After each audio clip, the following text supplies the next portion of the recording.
Hello, my name's Reuben Turner. This is a talk for Isolated Talks. It's a rehash of a talk and an idea that I came up with about a year ago related to kind of brand strategy and brand leadership. It felt really relevant intuitively at the time, and it feels much more relevant now, actually. But that's for you to decide. What we've seen in the current crisis is that it's really clear that some brands have kind of known what to do and have acted and have done the right thing. And other brands either have done the wrong thing or they're really unsure about how to act. They don't know what to do when control is taken away from them of their circumstances. And that's because I think of a particular dynamic in brand strategy and brand leadership, which really evolves from thinking about brand in kind of the wrong way.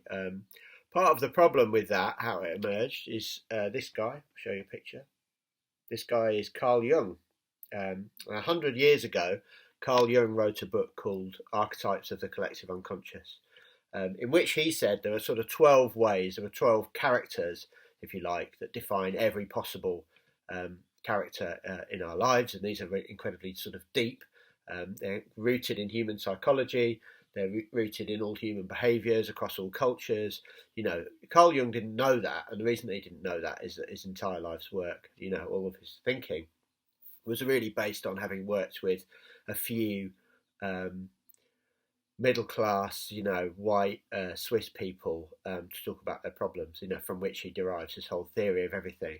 Now, that wouldn't be a problem if branding experts hadn't gone, hang on a minute, there's an easy thing that I can use to define brands and create an easy tool. So they came up with, without really questioning it, a model like this, which is probably in mirror writing. So good luck with that.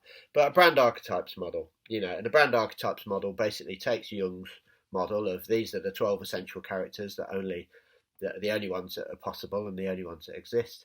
And it maps them onto brands, and they're all things like creator, the sage, the explorer, the magician, the hero. They're all leadership positions. Now, it's great, if you're a brand strategist, to be able to go to a client, a marketing director, a CEO, and sell them this, because everybody wants to be one of those characters, don't they? So it's a really easy sell to do. But unfortunately, what you've ended up with is brands that basically all tend to follow these same sorts of models, and they're all positions of power. And they're all positions of leadership, and they're all positions where the brand gets to be in charge. Lucky them, But that isn't the world that we live in now, and we tend to have a real problem, actually, with brands that behave that way. And at moments like this, what we feel is that brands that behave that way are sort of stepping outside the problems that we all face. Because right now, what we want are brands to go through this crisis with us, to be empathetic, to sort of understand, to live with us, and to give their power away. So we don't want, brands that act like this. We don't want brands that act in traditional kind of leadership roles. We want brands that act a bit more like Obama when Obama was in office. And I've got it here on my phone, but there's no point me holding it up. But the classic photograph, my favourite photograph of Obama in office, you may know it. It's the little boy in the Spider-Man costume, and he's shooting his pretend web at Obama. And Obama, the most powerful man in the world, quite literally, is pretending to be shot by this 6-year-old kid in a Spider-Man costume. And the point about that photograph is Obama at that moment is willing to give up all of that power, to play with this kid and to be part of this kid's story. That's not something I can imagine Donald Trump doing. Here is a picture, which you may know well, of Donald Trump shouting at an 8-year-old boy on the lawn. But brands tend to act more like Donald Trump, actually, than Barack Obama. So what is the difference? What's going on there? I thought about this paradigm of brand archetypes. Why does Jung 100 years ago get to decide what they all are? It's not rooted in any form of science. It's not really rooted in deep research. It's not really rooted in what the world looks like now. It's just made up. So what would we do if we made up a new brand archetype, and what would work? And to me, the idea that that really makes sense for now is a brand as an ally. So let's think about the role of allies in society. Now, allies, in recent years have taken an absolutely, really important leadership role. in society, in drawing out inequalities, in talking about them, in distributing power, in thinking really, really differently about how you get to behave.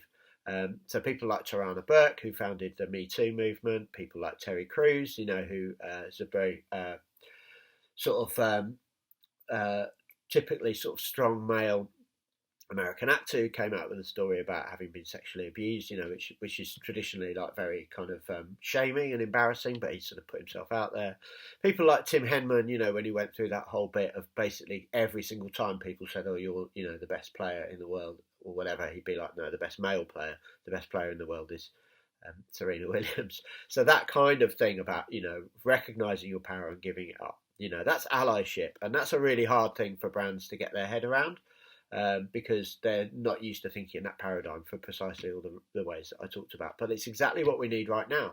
We need brands to behave like that. So you can think about a few brands who have done that. So people like Getty, in recent years have sort of recognised that actually their photography library defines how the world looks to a lot of people because brands use it so much.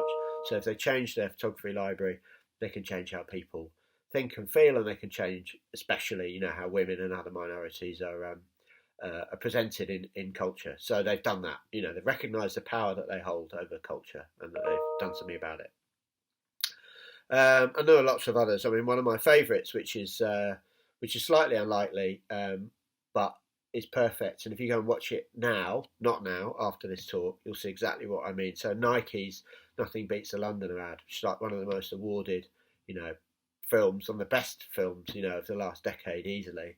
But if you look at that ad, it's about Nike, this massive multi-million-dollar international sports brand, giving over all of its power and attention to a bunch of unknown young Londoners and talking about their struggles and bigging up their struggles and making something really powerful and different because of it.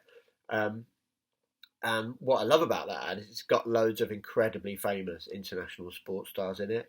Mo Farah's in it for like a second, and loads of other people I didn't even recognise are in it.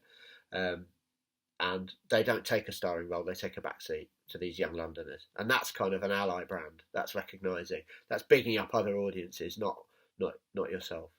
So allyship, it's a really important thing for brands to think about. I'll leave you with a set of questions really to think about if you want to kind of pursue this dynamic with clients of yours or in your own life.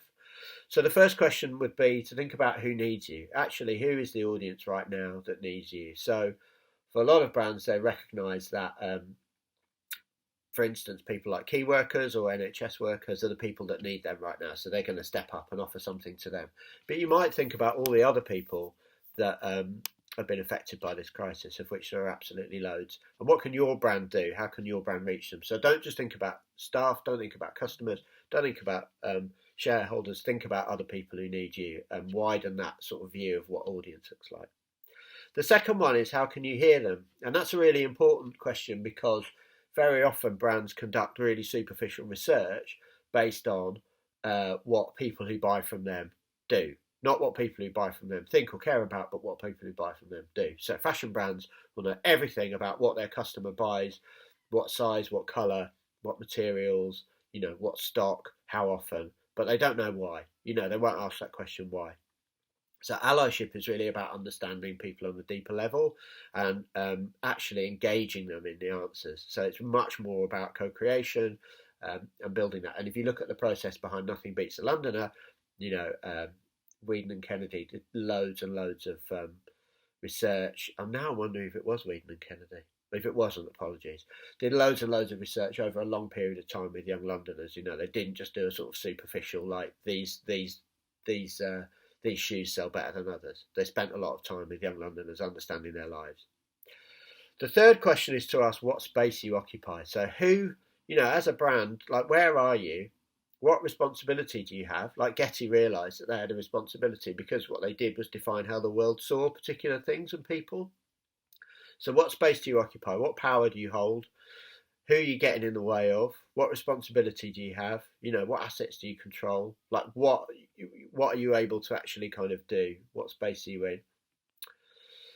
The fourth question to ask is how you can make it real. So it's really easy, obviously, for brands to do something incredibly superficial. Like we're actually seeing loads of brands now pulling really beautiful, heartfelt ads out of the bag, shot at home, all about key workers, all about staff, all about busy families, all about understanding that kind of stuff. But are they making it real? Like, what impact are they going to make? Like, and after this crisis is over, what impact will they be making on those people? So it's not enough to just talk about it. You have to make it real, and you have to prove it. So Gillette came under like masses of uh, flack, obviously, for their "Is this the best a man can get" ad, but behind that campaign, they put loads and loads of money into different groups talking about male accountability and gender roles. They did things like release the first razor that you can use to shave another person. Emphasising that actually sometimes shaving is an act of caregiving, not just something that you do to make yourself look good.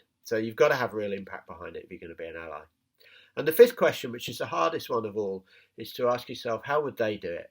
How would this group of people do what you're planning to do? Not how would you do it, but how would they do it? How can you involve people in the answer? How can you make it different? How can you be in a different place, in a different channel? How can you have a different kind of message or a different language? What's the platform and execution that reflects their story, not your story? That's allyship. So again, if you look at Nothing Beats a Londoner, very much involving young people in creating the film, but it's very much the film that young Londoners would make, not the film that a Nike would make. That's typically, if you look at the Colin Kaepernick ad that came out at the same time, which I actually can't stand. It's a classic. It's black and white. It's earnest voiceover. It's like all serious. It's all about us. It's all about excelling and being elite and being amazing, which most people don't actually. Can't really engage with, especially now. And if you look at Nothing Beats a London, it's made in the way you feel that young Londoners would make it. So that's it, really. It's all about brands as allies, and have a think about brand archetypes. Look it up. Think about what a ridiculous model it is, if you like. Think about the archetypes that you would create for now. What are the ones that would work now for brands, and how can they influence how the brands that you work with, or your own brand operates or behaves. So, brands as allies. Time to be an ally. That's the end of my isolated talk. 12 minutes, 20 seconds. Reuben Turner, donate, donate, donate. Thank you very much.